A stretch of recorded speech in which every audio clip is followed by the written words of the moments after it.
Howdy YouTube, just thought I'd do a little video on a few modifications for the Harley Davidson Street Rod for those interested in the Harley Davidson Street Rod. I've put a little bar riser on there. It's a 2-inch bar riser, which I think is just enough. The reason for that is I've got an aftermarket seat on there, as you can see, and this seat is a really comfy seat from Toughside, but it puts you a little further back, which means you're reaching for the bars a little bit more. So in order to compensate that, I've just put this little 2-inch riser on, which brings the bars back towards you a bit and a little bit higher up, which is really good. So and they were something like 20 odd pounds, British pounds, from Amazon. Yeah, readily available, quite universal, so quite an inexpensive modification. I did think about getting other bars, but I think,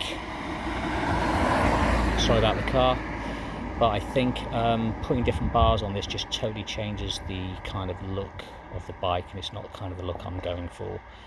So a little riser, I think, is just subtle enough for that subtle change without sacrificing the kind of look that I'm going for, which is the dragster type look. When I got this done, I got Harley Davidson to do this for me. When I got the bike back, the throttle was sticking slightly, so I've had to take it back, and they've put on some extension cabling there, so you probably will need that, okay, because the stock cabling is quite tight anyway. Although the riser was quite cheap, the cabling, it was something like 90 quid, but there you go. I've achieved the look I want, so hey ho.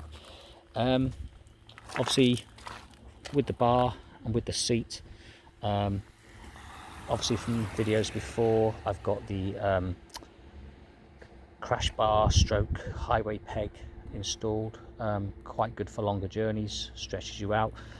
But one of the other mods I want to talk about, okay, is I finally found a decent swing arm bag for the street rod. Now this bag is an Ens Cuio bag. I think it's either Portugal or Spain, or is it Italy maybe. They do loads of bags for different types of bikes. They don't do one for Harley Davidson Street Rod. This one is designed for a Triumph Street Twin. However, it's small enough that it will fit the street rod. The problem I found with trying to locate swing arm bag is they're all too big for the space where it can only go, really, which is the space it's in there.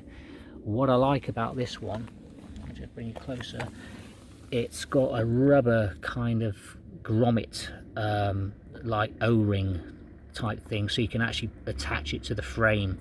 And I don't know if you can see this there, but it's got, get that in there, I don't know if you can see that, but it's got a metal backing plate on there, so it's all sort of secured back, and it's with this foot peg here, the foot peg there, it can't go any more forward, which is quite good. And if I just do that, the inside, it's obviously got metal fixing screws to that back plate, and it just rests there. It's not going anywhere. It's quite loose. I might get a cable tie or something, but I've ridden for quite a few miles with it just like this, and it's absolutely fine. It doesn't actually touch any part of the bike because it's resting against that foot peg, and it's attached here rather. So yeah, so I'm quite pleased with that. The bag is quite expensive. It's about 150 quid, but to be honest, a decent swing arm bag, they're around about that sort of price. The Harley ones are that sort of price, but it really does, you know, give a bit of kudos to the bike now. Gives it that kind of Sportster old school look, which I'm going for. So yeah, I quite like it. So I hope you've enjoyed the video. It's just a quick one. But there we go. Thanks for tuning in, folks. See ya.